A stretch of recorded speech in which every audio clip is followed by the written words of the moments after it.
So for these people, they cannot have you ask questions of substance because everything is built on a lie. Climate, all those climate programs, all built on lies. The whole race narrative, all built on lies. Does that mean there's no racism? Does that mean there's no difference? No. But what do? They want to take race, they want to take differences, and they want to create them, turn them into problems which can never, ever be solved. So the color of your skin, you can't change it. Therefore, you can never solve this problem. Unbiased racism, it's unconscious. If you're not conscious of it, you can't fix it. And if you look in all of these places, they create issues. Like as a man, you're going to have masculine instincts. They now teach you that masculine instinct is evil. It's a problem can never be solved. CO2. We create CO2 as we breathe out. It's critical for life on Earth. You will never, ever, they created a nonsense problem that can also never be solved, because to remove CO2 from the Earth is to kill all life on Earth. So once you start to recognize the tactics, it becomes very, very simple. It's easy. You don't have to be a genius to see the same tactics playing out over and over again. Transgenderism, it's the same thing. This is an attack on us as we were created, to break down communication, to isolate us so that we can be controlled. Why do they have to kill the food supply? Because they have to control what we eat. We have to control our movements. And of course they react like this about race, because at the end of the day, people don't really care. But we do gravitate towards our own. We do like to be with people who understand us. When you marry someone, what is the biggest thing that tears people apart? My wife doesn't get me. She doesn't understand me. Well, you can, if you're overseas and you bump into somebody from, the United States, you might not have talked to that person back home. But when you're there, you have this common shared history of being American. And so that brings you together. Well, look all over America. New York. The Chinese gravitated towards each other in Chinatown, in Little Italy. I mean, we instinctively gravitate towards our own. So it's okay to do that. But they've made those things that are natural and instinctive in us, they've made those war crimes. Well, it's divide and conquer. If you have a bunch of small communities that are at odds with each other, then they're going to be too busy fighting each other to worry about you. Correct. As long as you're getting your tax money, who cares? Well, I mean, that's like you were talking about with Marxism. I mean, the core of left-wing ideology is a destruction of hierarchy and a destruction of beauty, like you saw in the Soviet Union, where they would drain lakes and burn forests purely because it was natural, hierarchical, and beautiful. Kind of like what villages also, they would just flood villages. And so it's kind of these things like with like human diversity across the globe, you see these beautiful cultures in all these countries. I mean, and then there's this attempt to just flatten everybody and turn everybody into the same, and basically into a consumer at the end of the day. And it's a horrible thing, and it's Marxist in nature, and you could see it with the press's reaction to the Boer refugees to the United States. Yeah, we love refugees as long as they're not white. Exactly, and it's like, and it's just this really pernicious thing, because they just clearly, in that moment, just hated them by nature of them being white. And then the funny thing was, the South African press for years has been like, they should just go back to Europe. They should just go get out of here. Yeah. And then they're like, okay. And they're like, hey, you can't leave. Hey, what? So it's like, it's really a big deal. Let's go back to Europe or go to America. And then when people do, they're angry. Like, no, you can't do that. Okay, so just as an example, the Boer, and Ernst is a Boer, the Dutch went to South Africa in the 1600s, right? So that's centuries. How many centuries? Almost 4 centuries. Almost 4 centuries. Americans. So in northern Iraq, in ancient Mesopotamia, if you actually look, the Assyrians have converted to Christianity in the 1st century AD. The first mosque wasn't built there until 600 years later, 6 centuries later. But people today look at the north of Iraq and they say, well, that's Islamic territory.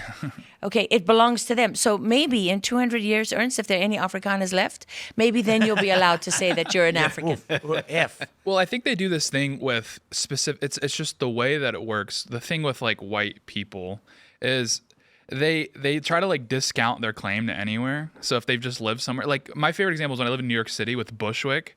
It's this neighborhood that's being gentrified pretty rapidly, and people will act like it's been this like Caribbean stronghold for thousands of years, like with the way they speak about it when like a white girl from Ohio moves in. And then you look at the data in like the 1960s, it was all like Italians and whatever. So it's like, it seems like the only time that they actually contest the claim of a people to a group is when it's white people. True. It's absolutely. And so what we often hear in South Africa, and I guess in some other African countries, is that Africa is black people's continent. It's the continent for black people. And then people would applaud when you say that. But now, just imagine if you apply that to other continents. If you say, no, Europe is the continent for white people, and if you apply that same argument, that would be, if you are black and you are in Europe, you must remember that you are a visitor and you should have fewer rights than the people who stay there. And all. I mean, obviously that's racist, but they wouldn't apply that logic to other races or to other continents.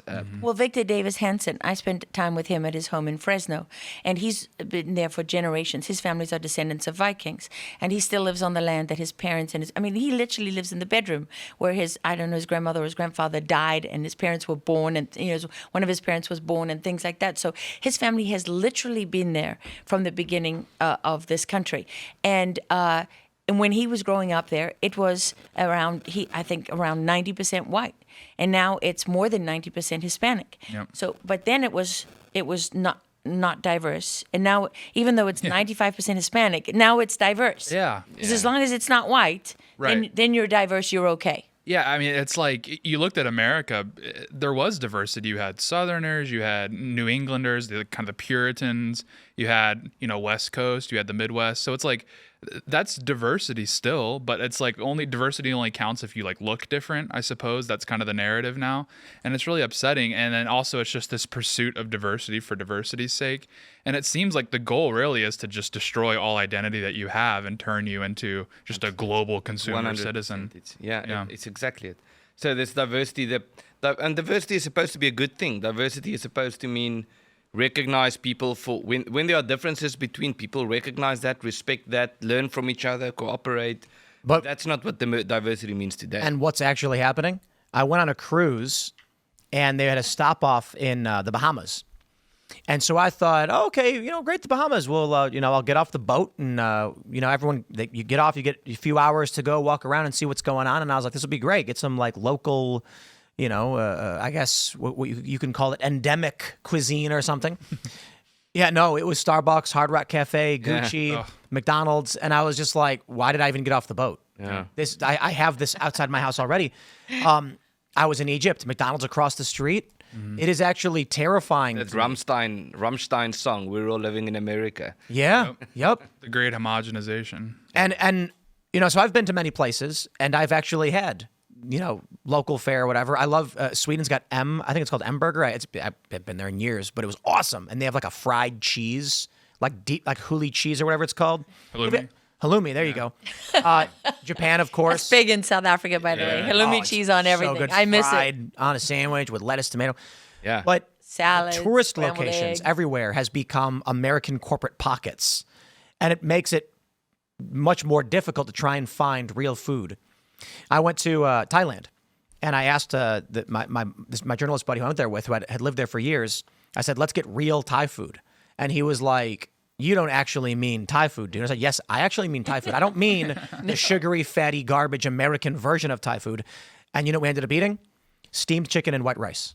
And he says, congratulations, this is what people eat in the world. This is the real food here. Yeah. And in America, we have this sugary, fatty, rainbow version of all these ethnic foods, but it's just Americanized corporate food. Hey, I'm from Texas. Okay, that's the capital of Tex-Mex. Yeah, well, people think people say let's get Mexican food. They actually mean Tex-Mex. Yeah. Yes. You go to Mexico and it's like, what are they eating? Steak and rice. I think you're hitting on like a really important crisis that's going to face us that no one's really talking about, is this kind of great homogenization. It's like not even really American culture. It's like a corporate American culture, and the entire world is starting to look like this. Everyone's dressing the same. Everyone's speaking the same. It's not just, in fairness, it's not just American corporations. Sure, like multinational. Yeah, Yes. It's in English. This is a global cult. Right. And it has a global power structure, and it has factions in every part of the world. I know a guy who spent 2.5 years training underground to infiltrate the global cult, as he calls it, at the UN. And his faction that he was assigned to by the U.S. government was the Islamic faction.